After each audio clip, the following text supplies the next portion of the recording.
Hi there folks, Darren here from Critical Hit, and it's a rainy day here in Port Elizabeth, but over in the UK, one of our guys got some hands-on time with The Division 2 ahead of the upcoming private beta.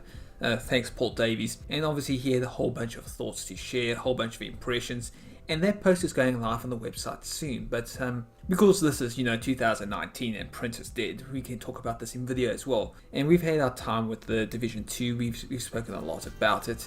And I just want to bring up a few quick points of what we've been doing lately with our time with the game itself. Now, I think one of the big things, one of the big talking points with the Division 2 is that as a live game, it needs to be more than just a 20-hour game. I mean, it's kind of indicative of Ubisoft's entire approach to how video games are handled lately. I mean, they make a great game on launch, but the games are usually, well, I would say, they feel complete, they feel fantastic a year after launch.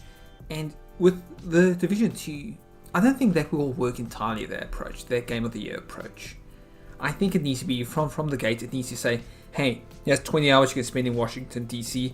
This is what you're going to be doing afterwards. This is what you're going to be spending weeks and months for the rest of the year to come. Maybe even 2 years, maybe even 3 years until we can make the Division 3. It needs to be something that's worth investing in. And so we've played a lot of PvE, player versus enemy, and one of the new called in-game missions that you can talk about is called Invaded, and this is pretty challenging stuff. We tried two of these hands-on, which one took place in the Air and Space Museum, and the other took place in the underground federal bunker. Now, in terms of action, in terms of strategy and tactics, this is a whole lot more intense than what you're expecting. You're going to need a properly spec'd agent to handle these missions. In terms of factions we encountered, we took on the Black Tusk, one of the new factions being introduced in the Division 2. And these guys, they are not your average private military contractors. These guys will test you, they will push you, they will force you to use new strategy and tactics on the fly. Of course, it's not only the enemies are getting an upgrade, you yourself are getting a heck of a bonus, a heck of a boost in what you're able to do in the Division 2. So for those two sessions we played as specialists. It's a kind of a class ability, but Ubisoft doesn't want to label them so restrictively because they are specialized, but they are also variable. You can kind of tailor these characters to suit your specific playstyle. The specialists that we got to handle was the survivalist, the sharpshooter, and the demolitionist, which works out to medic, marksman, and engineer. And if you're familiar with Destiny, it's kind of a similar idea where everyone takes a certain role, and those roles complement each other. They pave the way forward for you to survive, to push forward, and to get through enemy encounters. Everyone has a part to play, everyone's a cog in the machine, and that's where your part comes into play. So let's say they each have a particular perk in addition to a unique power, and that a unit of 4 patrolling agents will do very well to take these roles extremely seriously. These specialist skills, they are also locked. You've got, say, the survivalist with his Mender Seeker Mine or Fixer Drone, which can help out your teammates when they're in a pinch. But you can also build up your own loadout. If you want sniper rifles or shotguns, depending on how you play, that option is there. You've also got a trademark tool per specialist, which in the case of the survivalist again, is a crossbow with explosive arrowheads, because hey, archery, it never gets old.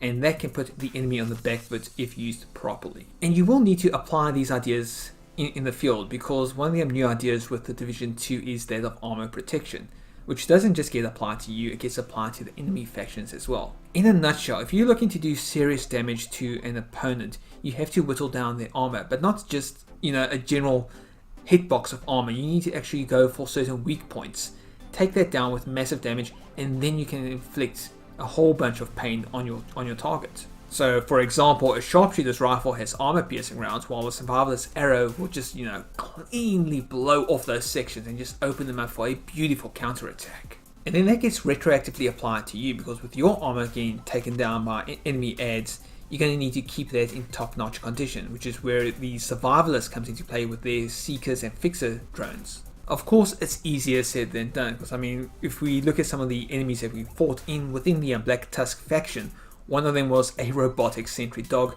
and dive bombing drones, which was pretty neat because in a way they forced us to pop out of cover and find new cover, to find new avenues, to find new paths to stay in the game.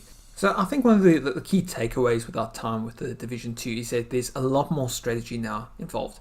Some of it's subtle, some of it's very overt, but it's there. And applying those tactics in the field, it just makes for a far more fascinating game. It also makes for an absolutely beautiful one, by the way. I mean, New York itself, in the original Division game, it was beautifully realized. You had that Winter Wonderland aspect to Manhattan. But at the same time, I've been to New York, you know, I've been there in real life, I've been there in several video games, and I've seen the Big Apple, I've seen Times Square, I've seen everything that the Bronx and all the other boroughs has to offer. It's a location within video games that's been done to death, and we can't need to move away from that. So in the Division 2, just having that Washington DC location, it's breathtaking. It makes for a gorgeous new place to explore, and is filled with all manner of small details. That federal bunker itself, it's tight, it's cramped. It's not easy to be a sniper within that space, and that makes it just fascinating to explore. So there you have it. That's just a quick look at the Division 2. I've annotated some videos here, just pure gameplay if you just want to sit back and watch. We're not the best at this game, but we will be soon. We're going to have a second crack at the private beta, which has a lot of content. So if you like what you see, if you like what you heard, or if you have some constructive criticism, hey, our comments are always open. Let us know below. Till then, I'm Darren from Critical Hit.